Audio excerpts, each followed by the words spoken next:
इस वक्त वो तमाम ऑयल शिपमेंट्स जो आम तौर पर Saudi Arab straight of Hormuz से गुजारती है, उसको अब रेड सी यानी कि बहरा अहमद की पोर्ट यम्बू पर डाइवर्ट करना शुरू कर दिया है और वहां से ये अब ऑयल ट्रांसपोर्ट हो रहा है। एक रिपोर्ट के मुताबिक 4.6 मिलियन बैरल्स पर डे पिछले 2 हफ्तों में यम्बू पोर्ट पर लोड हुआ है और अगर 2025 से इसको कंपेयर करें तो ये तकरीबन 3 गुना ज़्यादा बनता है। वैसे तो हर दिन स्ट्रेट ऑफ हुर्मुज़ की बंदिश की वजह से ग्लोबल ऑयल सप्लाई में 15 मिलियन बैरल्स पर डे की कमी देखी गई है और उस तनाजुर में अगर देखें तो ये 4.6 मिलियन पोर्ट ऑफ यम्बू का अमाउंट एक छोटा सा अमाउंट है। लेकिन ऐसे हालात में अगर ये भी रुक जाए तो सोचें कि ऑयल प्राइसेस कहां से कहां पहुंच जाए।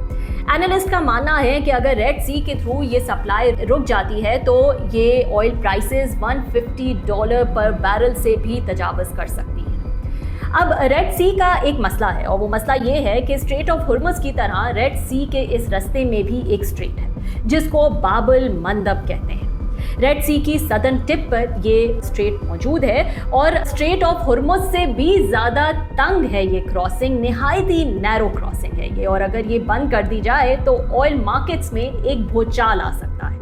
अगर आप सऊदी अरेबिया का मैप देखें तो जियोग्राफिकली सऊदी अरेबिया के 2 अतराफ में समंदर है जहां सऊदी के पास 3 रास्ते हैं ऑयल एक्सपोर्ट करने के। इसमें 2 स्ट्रेट्स हैं यानी कि एक स्ट्रेट ऑफ हुर्मुज़ और एक बाबुल मंदब। स्ट्रेट ऑफ हुर्मुज़ तो बंद है, बाबुल मंदब जो है वो एक दूसरा स्ट्रेट है और तीसरा स्विस कैनाल है जहां से सऊदी ऑयल जो है वो यूरोप की तरफ जाता है।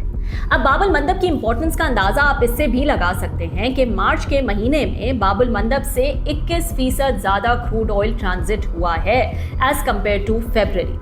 स्ट्रेट ऑफ हुर्मुज़ की बंदिश के बाद रेड सी के बाबुल मंदब को आखिर कौन बंद कर सकता है या कौन रुकावट डाल सकता है, इसमें जाहिर है 2023 की तरह हूतीज़ ही हैं जो इस पर असर रसूख रखते हैं और चाहें तो इस पर हमले करके इस रास्ते को भी दुनिया भर के लिए अनसेफ पैसेज बना सकते हैं। 2023 में इजराइल की गजा जंग के जवाब में उन्होंने बाबुल मंदब से गुजरने वाले शिप्स पर हमले करना शुरू किए जिसकी वजह से शिप्स को मुतबादल रास्ता लेना पड़ा जो कि ना सिर्फ लंबा था बल्कि कई गुना महंगा भी था।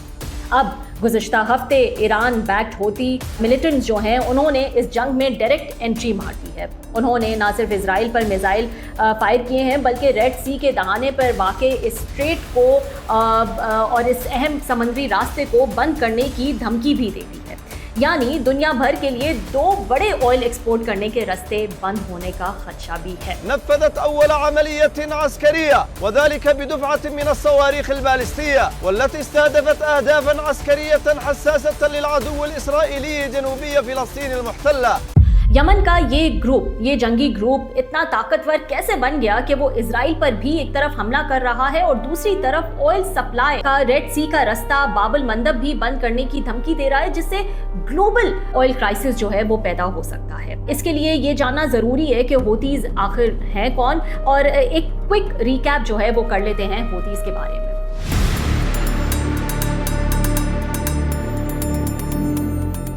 हूतीज़ का नाम एक्चुअली उनके लीडर जो हैं हुसैन बद्रुद्दीन अल हूती उनकी वजह से पड़ा। थोड़ा पीछे जो है वो चले जाते हैं तो यमन जो है वो 2 हिस्सों में बटा हुआ था। एक नॉर्दर्न यमन था, नॉर्थ यमन, जहां ज्यादातर ट्राइबल निज़ाम था। ये हिस्सा मजहबी तौर पर ज्यादा ज़ैदी शिया और सुन्नी दोनों का एक मिक्सचर था और इसका झुकाव सऊदी अरेबिया और वेस्टर्न दुनिया की तरफ जो है वो ज़्यादा था। फिर एक साउथ यमन था, ये पूरे अरब खित्ते में यानी पूरे अरेबियन पेनिनसुला में ये वाहिद कम्युनिस्ट मुल्क था। इस पर सोवियत यूनियन का बहुत गहरा जो है वो असर था और ये लोग पूरे तरीके से सेक्युलर और सोशलिस्ट निज़ाम चलाते थे। लेकिन ये इत्तेहाद निहायत ही जो है वो कमज़ोर था क्योंकि ये कई फैक्शंस में जो है वो बटा हुआ था। यानी कि यमन मुख्तलिफ कबाइल, मुख्तलिफ मजहबी, नज़रियाती और मुख्तलिफ सियासी ख्वाहिशात रखने वाले लोगों पर मुश्तमिल एक मुल्क जो है वो बन चुका था। इन्हीं हालात में 1990s में मुल्क के शुमाली पहाड़ी इलाकों में एक नया ग्रुप पैदा होता है। शुरुआत में इस ग्रुप को बिलीविंग यूथ यानी कि शबाबुल मोमिनीन कहा जाता है। ये ज़ैदी शिया मुसलमानों का एक ग्रुप था। उनका मानना था कि उनके नज़रिए को यमन में नज़रअंदाज किया जा रहा है और उनके साथ जो है वो नाइंसाफ़ी हो रही है, उनके जो राइट्स हैं वो उनको नहीं दिए जा रहे। और शुरू में इस ग्रुप का मकसद सिर्फ अपने मजहबी कल्चर और आइडेंटिटी को जो है वो बचाना था। इसके लिए जो है वो नौजवानों को जमा करते थे, उनके लिए समर कैंप्स वगैरह लगाते थे जहां ज़्यादातर उन्हें मजहबी तालीम जो है वो दी जाती थी। लेकिन फिर 1990s में यमन की पार्लियामेंट के एक रुकन हुसैन बद्रुद्दीन अल हूती ने अपनी सीट से इस्तीफा दे दिया और इस ग्रुप में जाकर शामिल हो गए। उनका मानना था कि यमन की हुकूमत करप्ट है और उनका जो पड़ोसी मुल्क है सऊदी अरेबिया वो हद से ज़्यादा उनके मामलात में मुदाखलत कर रहा है। हुसैन अल हूती ने अपने ख़ानदानी असर रसूख और दौलत का इस्तेमाल करते हुए इस ग्रुप की कमान संभाल ली और इसको बहुत ज़बरदस्त किस्म की जो है वो सपोर्ट दी। वो ईरान के इस्लामी इनकलाब की तरह यमन में भी एक इनकलाब चाहते थे और ये चाहते थे कि बाहर जो दूसरे ममालिक हैं उनकी मुदाखलत को यमन में ख़त्म किया जाए। उनके आने से ये जो समर कैंप थे ये जंगी मिलिशिया में बदलने लगे। उन्होंने उस वक्त के प्रेसिडेंट साले के खिलाफ मुजाहरे शुरू कर दिए, हथियार उठा लिए और इलाकों पर कब्जा भी करना शुरू कर दिया। फिर हुआ कुछ यूं कि साल 2001 आया जिसने पूरी दुनिया को बदल कर रख दिया। 9/11 के हमलों के बाद अमरीकी कार्रवाइयों का जब आगाज हुआ तो उसके खिलाफ भी ये बद्रुद्दीन अल हूती जो है उन्होंने बड़ा स्टैंड लिया। अमेरिका ने वॉर ऑन टेरर का ऐलान किया और फिर 18 महीने बाद अमेरिका इराक पर हमला करता है तो हुसैन अल हूती ने खुलेआम प्रेसिडेंट साले की मजम्मत की और उन पर इल्ज़ाम लगाया कि वो अमेरिका के गुलाम हैं। इसी दौरान उन्होंने अपना मशहूर स्लोगन भी अपनाया, अल्लाह अकबर, death to America, death to Israel, curse on the Jews, victory to Islam. आज भी जब आप कोई हूती लीडर की स्पीच देखेंगे तो आपको ये स्लोगन पीछे लिखा हुआ ज़रूर नजर आएगा। हुकूमत ने हुसैन अल हूती की इन एक्टिविटीज़ की वजह से उनकी गिरफ्तारी के ऑर्डर्स जारी किए और उसकी जो एक्टिविटीज़ थी उसको कुचलना शुरू कर दिया। जवाब में ये जो ग्रुप था बिलीविंग यूथ ग्रुप, इसने हथियार उठा लिए और बाकायदा बगावत शुरू कर दी।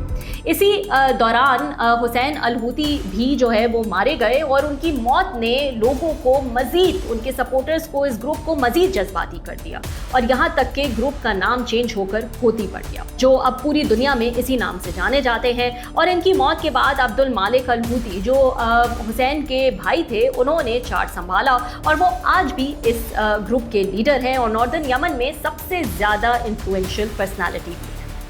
2004 तक तो हूतीज़ ने एक मुकम्मल गुरिल्ला जंग भी शुरू कर दी।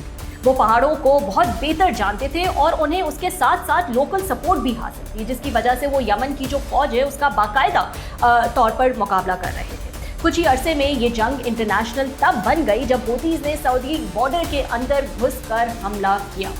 इधर ईरान इस सारी सूरत हाल को बड़े गौर से देख रहा था और एनालाइज कर रहा था। वो देख सकते थे कि सऊदी अरेबिया जो उनका सबसे बड़ा रीजनल दुश्मन था, उन्होंने देखा कि हूतीज़ उनके दुश्मन से लड़ रहे हैं तो उन्होंने हूतीज़ को हथियार और ट्रेनिंग भेजना शुरू कर दी और फुल ऑन उनकी सपोर्ट और बैकिंग पर आ गए। फिर साल 2011 में जब पूरे मिडिल ईस्ट में अरब स्प्रिंग की लहर चली तो लोग सड़कों पर निकले और पुराने डिक्टेटर्स के खिलाफ मुजाहरे शुरू किए, तो यमन में भी ये सिचुएशन पैदा हो गई और लोगों ने प्रेसिडेंट साले की छुट्टी करा दी और उनके इस्तीफे का मुतालबा भी करना शुरू कर दिया। साले के बाद उनके जो वाइस प्रेसिडेंट थे हादी, उन्होंने हुकूमत तो संभाली लेकिन ये हुकूमत इंतहाई कमज़ोर थी। हूतीज़ ने इसी बात का फ़ायदा उठाया और इस कमज़ोर हुकूमत का फ़ायदा उठाते हुए 2014 में अपने कदम मजबूती से जमा लिए। हूतीज़ अब पूरी ताकत में थे। उन्होंने सख्त कानून नाफिज किए, लोगों को दबाया, अपनी मर्जी की हुकूमत चलाई और इस बात ने सऊदी अरेबिया को बहुत परेशान कर दिया। वो खौफज़दा हो गए कि किस तरह उनके बॉर्डर पर अब एक ऐसी हुकूमत थी जिसे ईरान की फुल सपोर्ट हासिल थी। फिर 2015 में सऊदी अरब ने एक इंटरनेशनल कोलिशन बनाई और यमन पर हमला कर दिया। इस जंग में अमेरिका ने सऊदी की खूब बैकिंग की, इनको खूब हथियार और डॉलर्स जो है फुल सपोर्ट जो है वो इनको प्रोवाइड की और इसी दौरान उनके साबिक प्रेसिडेंट साले को भी हूतीज़ ने 2018 में कत्ल कर दिया।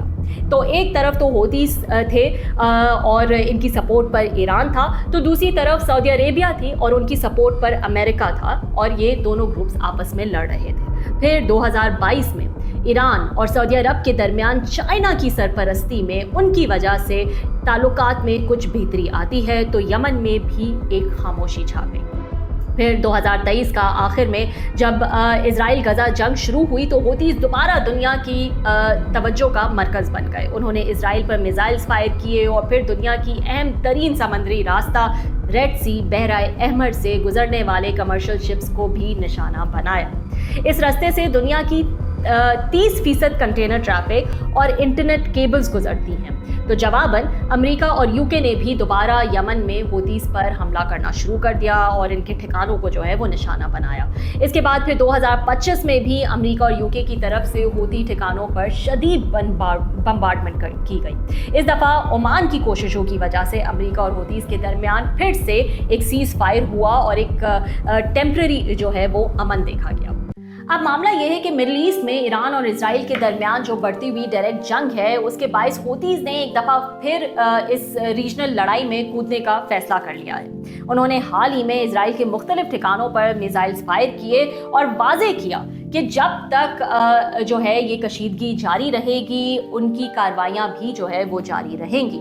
इस वक्त पूरा 1 महीना गुजरने के बाद आखिर हूतीज अब इस जंग में क्यों शामिल हुए हैं, इसकी 2 बड़ी वजूहात है, इनफैक्ट 3 बड़ी वजूहात है जो मैं आपको बताना चाहती हूँ। उनके पास मौका है कि वो सिर्फ ईरान की मदद नहीं कर रहे बल्कि अपने पुराने दुश्मन सऊदी अरब को भी सबक सिखाना चाहते हैं और इस मौके को जो है वो गंवाना नहीं चाहते, जो कि पहले ही ईरान की स्ट्राइक से परेशान है।